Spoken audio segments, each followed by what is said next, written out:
네, 여러분 안녕하십니까? 지금 12월 초부터 대한민국에 몰아치고 있는 이 정변 사태,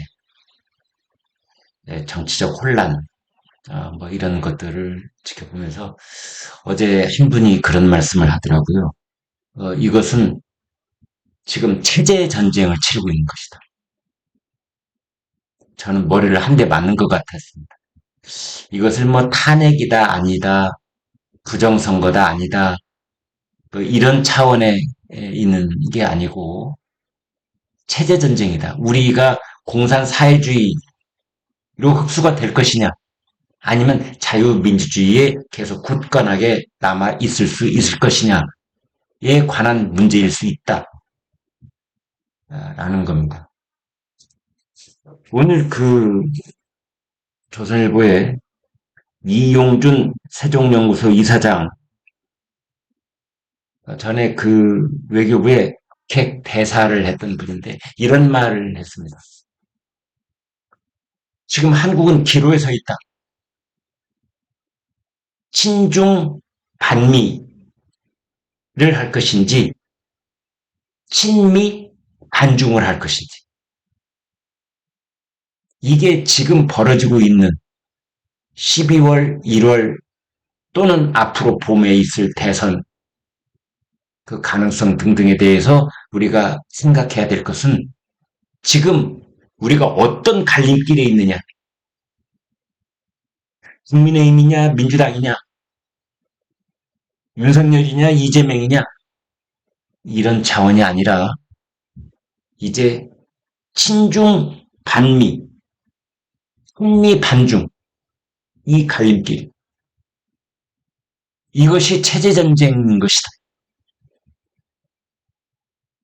이렇게 볼 수 있는 거지요.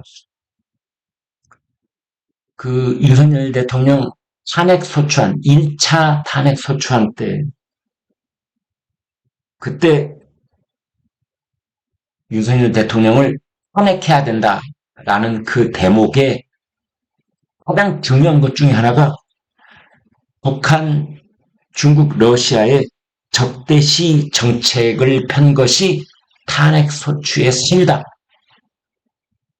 이랬었습니다. 그렇다가 논란이 되니까 이제 깜짝 놀란 척 하면서 그걸 빼냈는데요.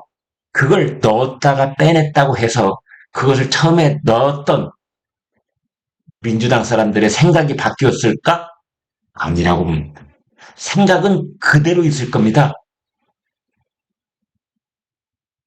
그런데 그것이 법리적으로 논란이 될 것 같으니까.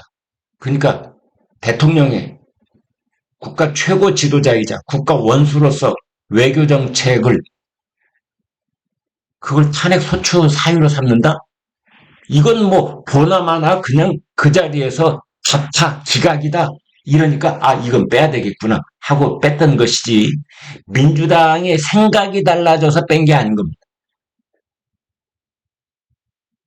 그런데 이걸 정말 확대짝 논란 쪽은 어디냐? 미국 워싱턴에, 그쪽 정부, 미국 의회, 그리고 미국 언론들이 깜짝 놀란 겁니다. 뭐? 한국에서는 북중러를 적대시하고 그 다음에 한미일 공조를 굳건히 하는 것이 그게 탄핵 사유라고?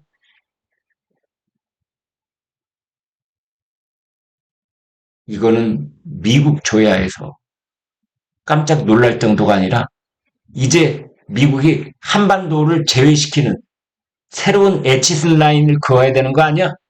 라는 생각이 들 만큼. 아니, 세계에서 가장 강력한 나라들 중 몇 나라 꼽으라면 미국, 독일, 일본, 영국, 프랑스 뭐 이런 나라들 아닙니까? 그런데 일본에도 우리 주한미군보다 훨씬 더 많은 미군이 일본에 주둔하고 있습니다. 독일에도 미군이 주둔하고 있습니다. 일본이 미국의 종속국가입니까? 독일의 미국이 종속국가입니까? 그런데 한국에서만 왜 주한 미군을 가지고 이렇게 툭 하면 난리를 치는 것인지 미국에서는 깜짝 놀랐던 겁니다. 탄핵 주도 세력이라는 표현을 미국에서는 쓰고 있습니다. 영김, 그 한국계 미국 하원 의원 3번 한 그 여성 정치인, 아태 소위원장 됐잖아요. 그 막강한 자리입니다. 그분이 그랬잖아요. 한국의 탄핵 주도 세력이 한반도에 재앙을 몰고 올 것이다. 바로 이것 때문에 그렇습니다.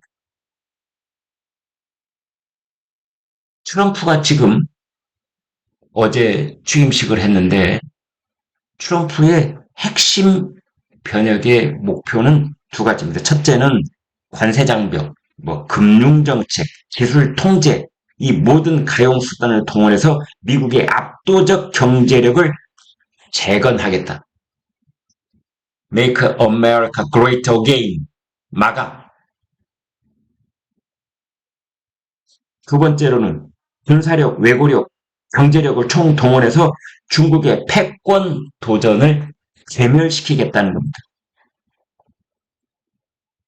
제1기 트럼프 행정부 때부터 본격화되어 온 미중 패권 전쟁에서 결정적 승리를 거둬 중국이 다시는 패권 도전을 꿈꾸지 못하도록 몰락시키겠다는 겁니다.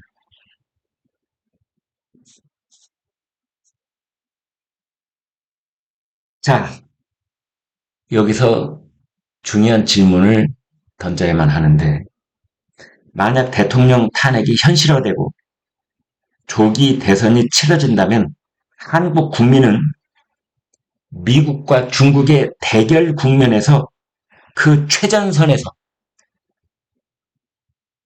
親중 반미 쪽에 설 것인지 흥미 반중 쪽에 설 것인지 선택을 해야만 하는 절체절명의 정체성의 기로에 서게 되는 것입니다.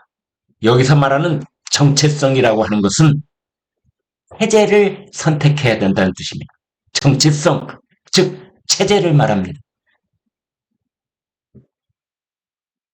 공국주의자라는 말을 대통령이 계엄국면에서 썼습니다만 공국 정도가 아니라 공풍, 공러, 공북 이런 체제 쪽으로 갈 것인지 친미 반중으로 가야 될 것인지 미국과 중국이 사활을 걸고 대결을 벌이는 신냉전에서 김용 외교라든지 문재인 정권 때 얘기했던 운전자론이라든지 우리가 중개자 역할을 한다든지 이런 이중적이고 복합적인 대중국 정책은 더 이상 받아들여지거나 정당화되거나 용인되지 못할 겁니다. 한국이 원하든 원하지 않든 그 둘 중에 어느 쪽일지 선택은 불가피하다라고 이용준 대사는 말하고 있습니다. 트럼프가 미국 대통령으로 취임한 첫날 북한을 핵 보유국 뉴클리어 파워라고 했더군요. 일각에서는 야 그건 핵 보유국이 아니야. 파워 그냥 뉴클리어 파워 이렇게 불러야 돼. 왜냐 NPT 핵 확산 금지 조약의 핵 무기 보유국 뉴클리어 웨펀 스테이트라는 말하고는 구별이 돼야 돼라는 거지만 워싱턴 정치권에서는 그게 그 말이라고 보고 있습니다.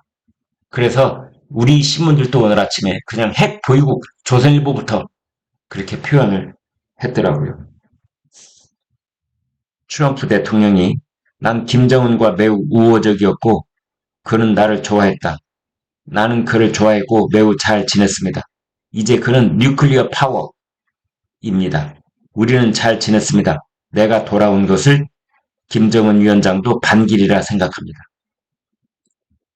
그러면서 또 엉뚱하게 트럼프 대통령 김정은이 엄청난 콘도 역량을 보유하고 있다고 생각한다. 그는 많은 해안선을 가지고 있다. 그 원산반도를 중심으로 해서 북한 동해안 쪽에 그 아름다운 풍광의 그 해안을 얘기하는 것 같아요.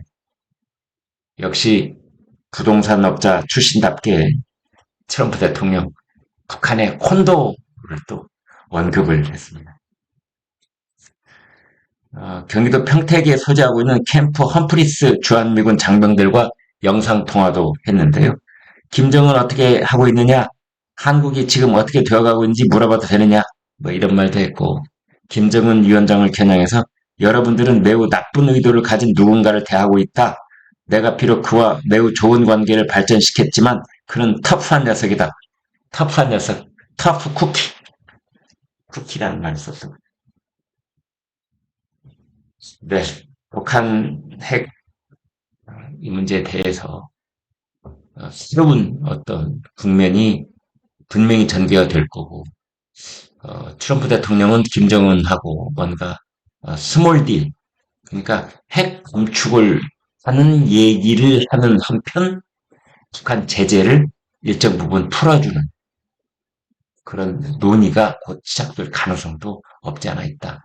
이런 얘기까지 나오고 있고 여기에서 중요한 것은 우리가 이 절체절명의 선택의 기로에 서 있는 것이다. 라는 점이라고 저는 봅니다. 특히 대선 국면에서 그런 일이 벌어질 겁니다. 여러분 고맙습니다.